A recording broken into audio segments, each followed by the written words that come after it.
When I joined in 2021, we didn't have a lot of people doing clearing or expansion on campus. And then it just, today's the day after 2.5 years where we have a full day lineup with so many people actually employing these technologies. And a big thank you goes to people on campus that allows to use their microscopes and also assist us, and also the NING cluster who has been really instrumental in enabling all of us out here. So like Jeff said, that I do work with Professor Cheryl Wellington, and the core concept that we deal with, or the main problem that we deal with, is traumatic brain injury and associated dementias. I will be giving a little bit of introduction around that theme and why it's relevant to use this methodology for that. But more than that, I'd also give you an overview of some of the tissue clearing methods out there, not in too much detail, but just some pointers. And then give some examples how we have applied these methods, and also some quantitative approaches, which you will also hear later today from our subsequent speakers.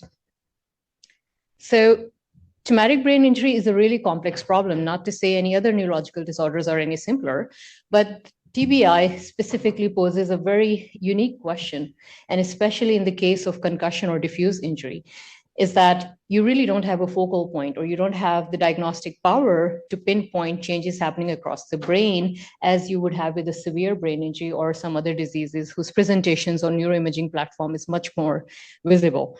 But with mild TBI or with concussion, it is almost impossible to pinpoint where did all things go wrong in the brain.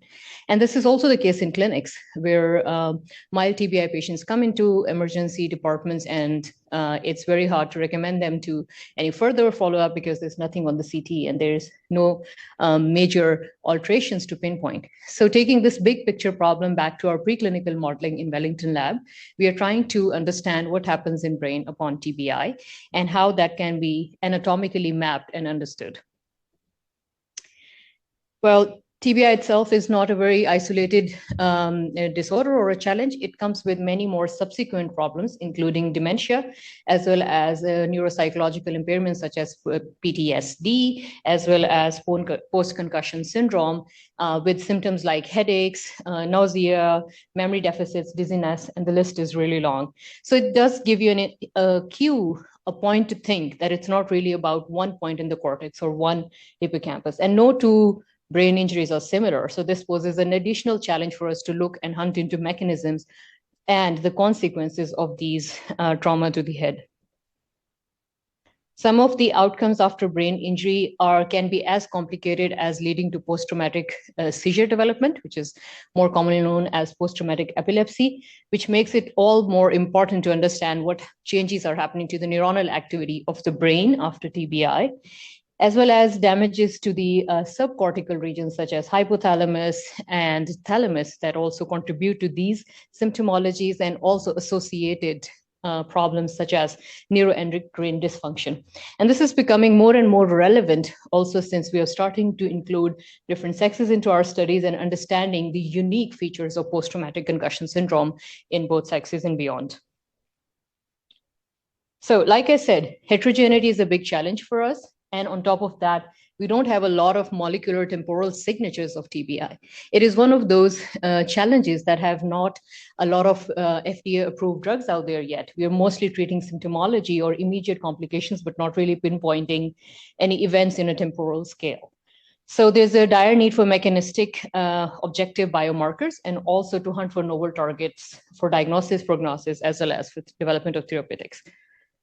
One of the approaches we use in Wellington lab is our mouse model, which is a closed head impact model of engineered rotational acceleration.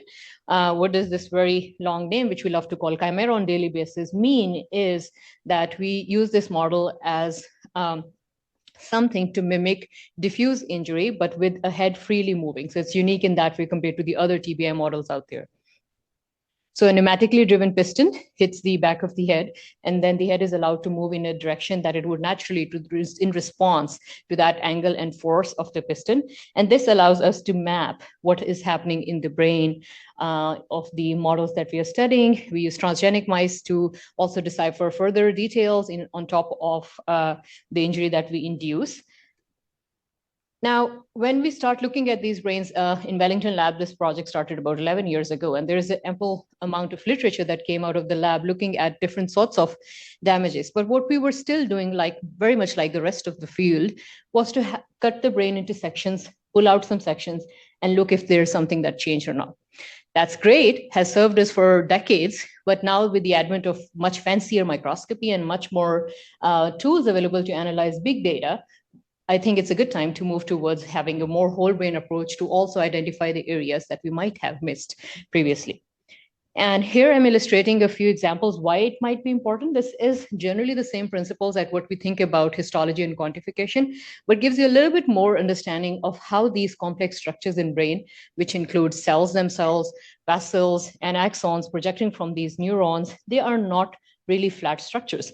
They're three-dimensional. And when we take an intersectional window with the histological preparation, most of the time we are looking at just a part or a snippet of the whole structure. We might also be underestimating or sometimes overestimating with not a very representative distribution of the targets that we are looking at. So looking into these, considering these little factors is much more exciting and important to use three-dimensional approaches. Now, there are several methods out there. This has not been born yesterday. It's been around from 90s. But then there were challenges in applying these different methodologies to make your rodents' brains transparent. And so this review article that I put up here is a pretty neat and detailed article that actually compares all of those methods much more analytically. So it allows us to also pick and choose what is good for us. And while I say that, I think it's also important to highlight that the method of choice really depends on your question, what you're looking for, right? And I'll highlight a few things, what those could mean. So broadly, tissue clearing methods are divided into three different types. They can be organic solvent-based. You must have heard many of these very popular names like Disco, UDisco, iDisco, WeDisco. No, there's no WeDisco. There is one WeDisco. Right, so these methods are much more harsh, so to say, because of the polar solvents that they use, but they also offer much more penetration through the tissue for different antibodies. Now, it depends really if you do care about the volumetric proportions of your tissue, and if you want to do some quantitative analysis, it is important that you also consider that these methods might result in shrinkage of the tissue. And it might be toxic to the environment, to the user, as well as some of the instruments are not compatible. Another very important thing to consider is the refractive index of the solution that you will be using to clear and then to image these tissues, and if that is compatible with the instrument that you have at your disposal. So what I'm trying to say, it's not my favorite method. So the other ones out there are aqueous-based tissue clearing, and these are somewhat in between the one that I use and the one that I just mentioned. These also give you an advantage of retention of the endogenous signal very well, and they're less hazardous because they don't involve those really harsh chemicals out there, but they do result in a bit of expansion, and as long as you can sort of control or if expansion is not a problem, then they should be pretty good for you. In this step, there's an additional delipidation and rehydration step that kind of makes sense that when you incorporate water back into the tissue, it swells up a little bit. My favorite method, or something that has frankly worked in our hands, is the hydrogel-based clearing methods. I feel that it is one of the most reproducible methods I've come across, and it's also similar to what we will be hearing about later today from our sponsors. And this is a hydrogel embedding tissue method. So the thing I like about this is the combination here by embedding a hydrogel or some sort of composition of epoxy allows you to stabilize the tissue way before you actually take away the, some of bits of it by changing the orientation of the lipids. So it gives you better tissue to work with. It's not floppy, you can handle it much more, and you can re-image the tissue many times. And I also found these approaches to retain endogenous signals much, much better and can do multiple cycles of immunolabeling quite conveniently. Now, it's a little bit more steps than some other protocols, so that might be a problem. Like for me, one whole mouse brain sometimes takes up to 6 to 8 weeks to become transparent. And that might be not the ideal thing, but there are solutions out there. If you have the money, there are instruments that can accelerate that to 2 to 3 days. And some methods not even complain doing it in a few hours in front of you. I've yet to see that though, but then it's still a few days to weeks at least. Let's give the name to the method I'm using. It's the shield passive clearing, and this is by Live Canvas Technologies. And this is the method that came out of Casey Shang's lab and is quite popular. There are different iterations of it available out there. It is based on the original method called Clarity, and it's again a hydrogen and epoxy embedding system. So like you can see here that after your regular tissue harvesting, you can actually strengthen it by adding the shield epoxidation step, which makes it much more solid to deal with, and followed by delipidation and index matching. Here are some examples how it looks like.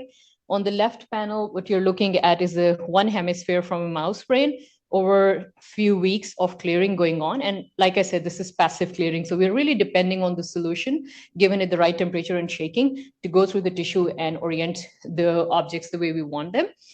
And once it is sort of ready, if you look at this third part, this is getting closer to be clear. So co-op students in our lab, we send them and be like, how close are we? And then they're like, I think, and there are bets on that, how many days it's going to take from here. So as identifying as a gap, this is one of the things we can also work in the field to make it much more robust instead of depending on evaluation, right?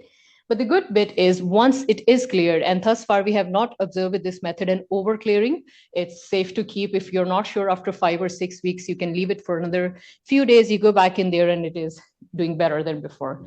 So an example is on the right side, and this is before index matching. So this is the last step of preparing the tissue.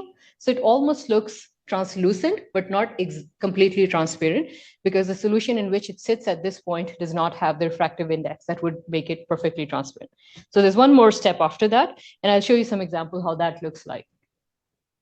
But before we go in there, an important part to notice is tissue clearing is really the first step, making the tissue transparent for clearing or for expansion for that matter, is really the first step. The next thing is, what do you do with this huge amount of tissue and the huge amount of data that you will collect from this tissue? So it's important to consider what sort of imaging platforms you have available to you, as well as what sort of algorithms or pipelines would you use to segment out that data from huge amount of volumes now. So there's a need for a good cell segmentation approach and a need for a good registration approach, as well as computing power and analysis. Like I mentioned, microscopes, well, very important, because typically we work with 20 to 50 micron slices, but now we are working for a mouse brain about 10 to 14 millimeters in 2 dimensions. And this is a huge tissue. And while we make it transparent and we know that light is going to penetrate better than our typical preparations, but still it's a large chunk of tissue to accommodate for a system. And there are therefore dedicated microscopes, thankfully, out there now that are called light sheet microscopes.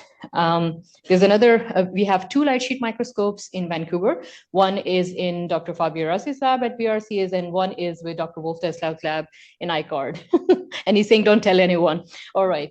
And thank you for the generous availability of these instruments and from these 2 labs. Otherwise, all the work we're presenting today would have been impossible, except from our guests that are visiting us today. And what's the advantage of this microscope? It is that it allows you to sample the information from your tissue by really going plane by plane and illuminating the stuff you need to image, instead of throwing a huge light on an entire big chunk of tissue that can actually bleach it out faster or would have inconsistencies in your image. So it's really plane by plane, and you collect data as you move. Now, just as a heads up, before you get excited and start emailing Wolf a lot, one brain imaging takes about 17 hours of continuous imaging. So it is a tedious and time-consuming process, but it is beautiful, as I like to demonstrate later with some of the images. Yeah, and they're not an open facility. Yes, but you can always request him. He's a kind one. All right. So with the light sheet microscope systems, there are also a lot of out there, and there are different companies that are making those microscopes. And actually, with every passing year, we do see advancements in the systems themselves that would actually cut down some of that time and also allow us to accommodate much larger tissues in these microscopes. We have microscopes from Zeiss, we have from Live Canvas, we have from Milton, if I remember the name right, and a couple of others out there that are really empowered to look for big tissues. But the essential principle is the same. There are 2 optics from which the light comes and it intersects at a point, and then at a 90-degree angle goes back to the detection objective, which could be 5x or 10x, whatever your capabilities are, and picks up the information. Now, The microscope we had is from Zeiss, and it's a Z1 microscope. It was initially designed to image whole embryos, right? So when we put in a big mouse brain tissue, it was like, oh my God, I don't have the working distance to actually image this. Thankfully, at the time, the system came out, which is called Translucence Biosystems, and they essentially designed a chamber that corrects you for that and allows you that extra movement such that you can draw a bounding box around your tissue for a much larger area to be covered. So we're using this large chamber to image larger tissues. If your tissue is not more than a few millimeters, you should also be able to image it with the default chamber that comes with a microscope. And some of the microscopes that are out there now, more next generation ones, they don't even need these chambers. And there's a flatter bed on which you can put many tissues and have an automated workflow. So that's how some of the tissues we mount. And these are, the left one is a hemibrain, a mouse brain. It always reminds me of a tadpole or frog sitting up on a branch. And as you can already notice that it sort of bends a bit, right? When you try to suspend it this way, just by attachment from one side on these 3D printer holders. However, when you have a full brain and you want to register it to a system, you would want the midline section to be pretty aligned such that your imaging is consistent. So we use the C clamps. Again, these were innovated by Translucence Biosystems, and we are now also printing locally in our workshops, is to give it a base and strength, sort of support from the back of the brain to help it to be imaged in a straight way. And these C clamps are of different sizes, by the way. So if you want a bit of a spinal cord in, you could also do that, keep the olfactory bulb, or if you want smaller than there, that is also a possibility. This is a preprinted article from Wellington lab that is basically reporting on the work that I did in the last 2 years for CFOS mapping. And we have made our best efforts to make this very reproducible. So if you're starting from scratch at UBC, this might be a resource to go to. And we also have uploaded some data that is reported in this paper at OSF Systems so that everything is open access. And all the quantitative pipelines that I'm showing later are also open access. So feel free to use them and reach out if you have any questions. So in this particular paper, what we did is that we chose CFOS TRAP2 mice, and these mice, they express CFOS upon tamoxifen injection. And we use this as a model to represent neuronal activity after TBI. Now, it's a separate debate if it is the best representative for a good neuronal activity marking. There are other systems out there as well. However, with our clearing approach, we were able to retain the signal very well. As you can appreciate over here, this is a cleared brain tissue, but one tile imaged out of it. And the details and information we found in our initial trials was very promising. Next, what we did, we take these mice and we divided them into different groups like shams and TBIs. I won't go into a lot of detail about the quantitative bits of that yet or the comparison between groups, but the idea here is that you should be able to compare changes in neuronal activity between the control and TBI mice. And using our light sheet system, we were able to get a really nice montage of the entire brain. We also collaborated with Live Canvas in early days to make sure what we are getting is quality controlled by somebody else as well. So use the same brain, send them, and also image on our side, and then compare the data in terms of numbers as well as in terms of the quality of images. And we were very glad that it's pretty comparable. Just some more pictures, because why not, right? I love to see these images that keep me going. The day my funding ends, that's what I'm doing further, just looking at these pictures. It's gorgeous how much information you can pull out from these brains and how beautifully the signal is retained after clearing and imaging. And I have now kept some of these brains for over 3 years and also imaged them about 6 to 7 times, and they are still as beautiful when you take back to the microscope. The only slight thing that does change is that they're starting to get a bit shrunk in size from their original. So we'll be using them for like setups, calibrations in terms of signal, and also for demo purposes. But that's really promising in the sense that you could actually take them back a couple of times. So sagittal view of the same tissue. So the idea of showing you this picture is the data that you get at the light sheet microscope is very intractable. You could actually turn and twist it and play with it in a software and actually get the volumetric information such that you can prepare different sorts of orientations. So if you're used to looking at a sagittal plane versus a coronal plane, you could actually do that later. This is just a 3D rendering of the same process. And I prepared this 3D rendering using Erivis software that is now part of Zeiss platform and portfolio. And this software is really I am really a big fan because it gives you a user interface to interact with your data. It's not a black box interactive system, which we also use for different things. But here you can actually create the visuals you want to actually show the information you would like, and literally navigate and fly through the tissue to be able to do those things. Right. So like I said, we did make sure that we have a clearing pipeline, we have an imaging setup, we are able to reproduce the signal. Now, the next thing was how to actually make sense of this data, right? By making the tissues clear, we also compromise somewhat the landmarks that we're able to pinpoint otherwise using routine methods. But now we've lost that information and we're looking at a really big blob of tissue with bright glowing cells.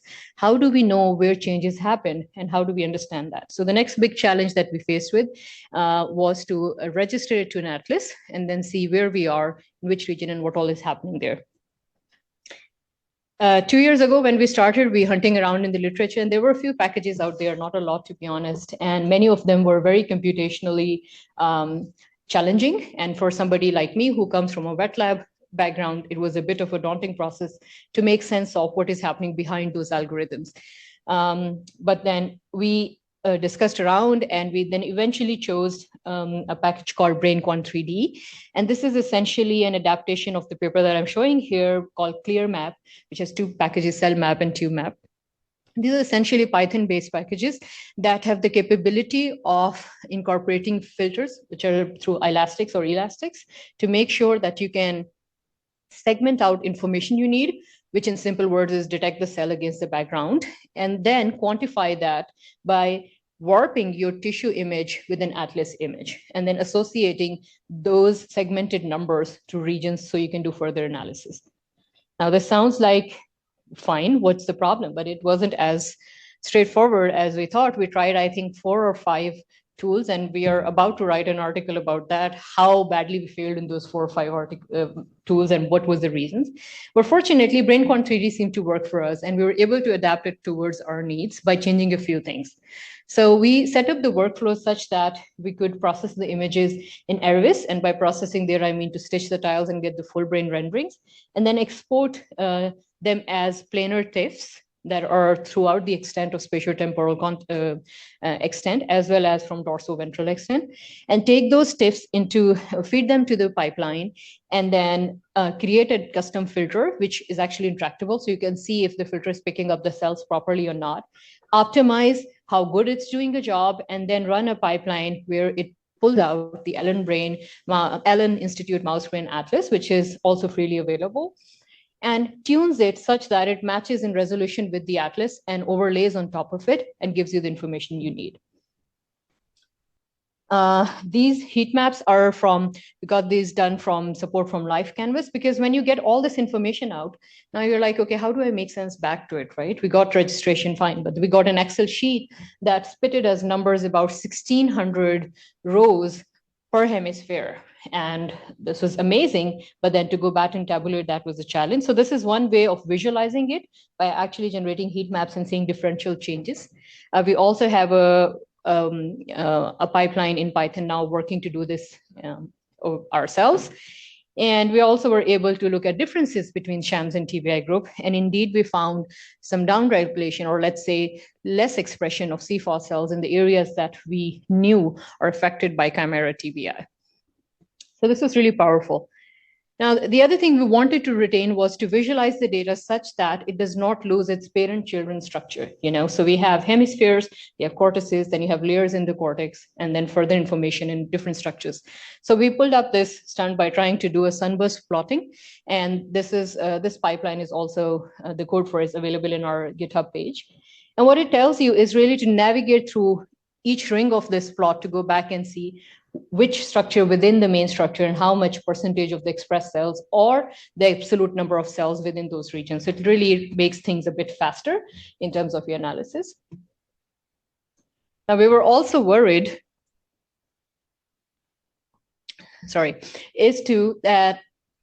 fine, we use the Python script. We looked at the data before feeding it to the script. How do we make sure that what it is spitting out at us, which is numbers essentially associated to regions, is validated? So we use 2 approaches. to validate our numbers. And one approach was the classical image J analysis from a few sections style. So we sampled randomly, systematically to pull out some sections. And then one of us in the lab who was blinded to the cases and numbers ran that analysis by literally drawing ROIs around hippocampus. And then he got those numbers. Additionally, what I did in the Ervis software, I manually, semi-manually, sort of semi-automatic, drew out the donut of the hippocampus, so to say, to actually pull out the 3D volumetric information of hippocampus from these brains. And with these three different approaches, then we compared how does the number look like. Now, the numbers were not exactly comparable at the scale of units, but they were in the same trends because each three of these tools have different power in terms of how much they can sample up. So we found that the manual approach that we classically use, as well as the semi-automated we used and the pipeline work, they all correlated, giving us the same result where TBI had much lesser CFOS compared to the sham. And now we are actually preparing a manuscript with much larger cohort because this initial cohort was a smaller sample size. I want to make sure that it is highly reproducible. So stay tuned for that.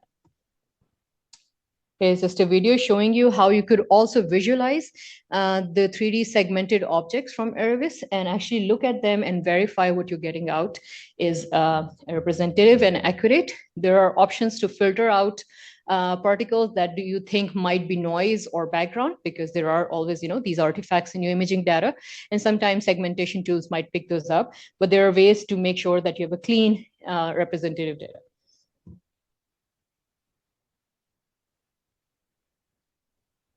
Right. The next thing we did is, and this is much more recent, and starting to now analyze some different experimental brains through this approach, is by working with the Ervis software development team, we came up a way to visually do the registration. And so that the black box is gone finally, and we can look at our brain, how well the different regions are registered to the atlas, and we have much more confidence in the data. And as you can appreciate here, that we were actually able to do that by getting a really nice warping as well as really nice labeling of the regions. Now, this is a multi-step approach, because the challenge that you have is that these data sets that you acquire from whole brain imaging, they're really large in terms of the size of the file. I mean, I typically work on half a TB per brain. With just 5x objective and 2 channels. And if I go closer, I add the channels, it's going to, exponentially increase from there. And the second thing is the resolution that we want to image at necessarily not is the resolution the atlases are available, right? So we have to do a little bit of playing there by downsampling your acquired image such that it also runs with the codes, because if it's really large, you keep on getting errors and it doesn't process very well. So the approach we used we pulled out the Allen Brain Atlas, we looked at the pixel resolution from that atlas, and we matched our data's resolution and then superimposed them and scaled back to our size and quantify. And at the end, what you can also get after registration is sort of this table spitted out at you, which is essentially giving you different regions with how many objects were detected in each of the region. And then there are tools that you could actually use to quantify this data and go back to your, sort of more trusted ways of expressing your data in terms of percentage area covered, in terms of cells, area density, and all those things now extracted. It also gives you one more advantage, is that you can now filter down the granularity of your registration and data acquisition. For instance, if you really don't care about a structure that is deep down in the brainstem at the granular level of 7, like starting with the top, the whole brain, and then 7 steps within, you'll find you can just filter them out and you can look at much more bigger structures. You could even look at a few brain areas if that's what you care, but I would say sort of kills the purpose of doing all of this if you're not really looking for a brain-wide, phenomena. Now, switching a bit of gears from the CFOS cells, and let me double check how much time I have. Right. We also were able to, in parallel, set up approaches to label other entities in the brain. For instance, vasculature as well as the axons. And this is a snippet of the cerebrovasculature from a brain. And this work was led by Anwer Shang. Thank you, Anwer. And she just defended her master's. And we'll be hearing from her later this afternoon, and she'll share her analytical pipeline. But what I wanted to show you here in this context is it is the beautiful power of this approach to actually look at these microbleeds or hemorrhages that we wouldn't see in gross anatomy or wouldn't be able to see with our routine histology. So when we injected a dye in these mice and after TBI, when we look at the brain, we could identify these areas that have possible morphological damage in the vessels, and now we can do functional studies to look at it further. This is another example, and part of this work is done in collaboration with Wolf's lab, his postdoc, Dr. Bethany Condios. We are doing this work to make sure that we can also map a bit of a cervical spinal cord of these mice and look at if those are affected with the chimera model as well. And the brain is from a transgenic mouse that expresses YFP in most of the neurons of the cortex and also labels the projections all the way till the end of the cord. And as you can see, we were able to prepare a very nice rendering and acquisition of this data, including the entire cortex as well as a bit of the cord. And we're able to map, if not all, most of the fibers from the cord. One of the challenges with these lines is that some of the fibers are really hyper intense. So the intensity is not uniform throughout the brain, which makes it a bit difficult to segment out information. We are working on that, and we have made some progress with McKenna. Thank you, McKenna. And she's a co-op in the Wellington lab. And what we did is using the machine learning algorithms from Airways software, we tried to segment out what we think are the damaged axons by training a model. Then that pulls out that information. Now, axonal damage could be in very many different shapes, right? It could mean an axon suddenly ending because it's really exotomized or it's no more there. It could also mean an almost dying axon with having bead on the string sort of structure, which we call varicosities. And these varicosities are somewhat more easy because the morphology is different from the intact axon. So we're starting there, but then we are also exploring other approaches, how to pick up some vacuole-like formations at the dying stub, as well as looking at sudden discontinuations of the fibers. And again, this is all interactively done, so there's always an option to check and confirm what you're looking at is actually making sense. And the second thing we would want to do to validate this piece of work is to also counterstain these brains with a much more NOR-ING marker, so we know that the axons we picked up using the machine learning pipeline are actually damaged axons. And there's then a lot we can do with this.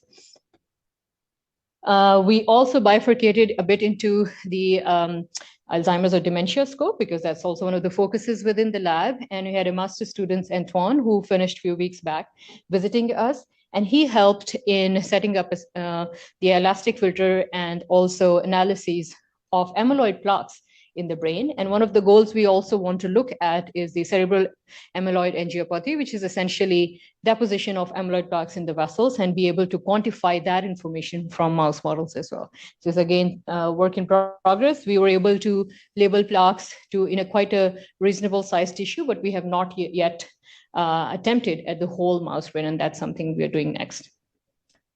We're quite positive it would work, but I just don't have the image to convince you. Right. So lastly, I'd also want to highlight that whatever presented today, or most of the things you'll hear today, well, great, cool, one would get it. But then what really does it bring new to the table? And I wanted to give this one example of a recently published data that is actually looking at postmortem human tissue, because these methods are applicable to human postmortem tissue analysis and bring unique insights that we were not able to pinpoint previously. And in the videos you're looking at, the bottom panel, you could actually see deposition of amyloid in a vessel from human postmortem tissue, which also is really interesting because thus far what we know about vessels being affected is that we know they are affected. But what are the mechanisms? How are these plaques arranged inside the vessels? Are they vulnerable in one arrangement versus the other, et cetera, are open questions, as well as what happens to the arteries and the veins or the vasculature, even at the level of peripheral organs. So there are a lot of literature out there that is also looking at non-brain tissue, including heart. We will also today hear about digits. We'll hear about, you name a region or an organ, and we have done that in the last 3 years to make it work, and also organoids and spheroids. So these methods are widely applicable and bring really new information.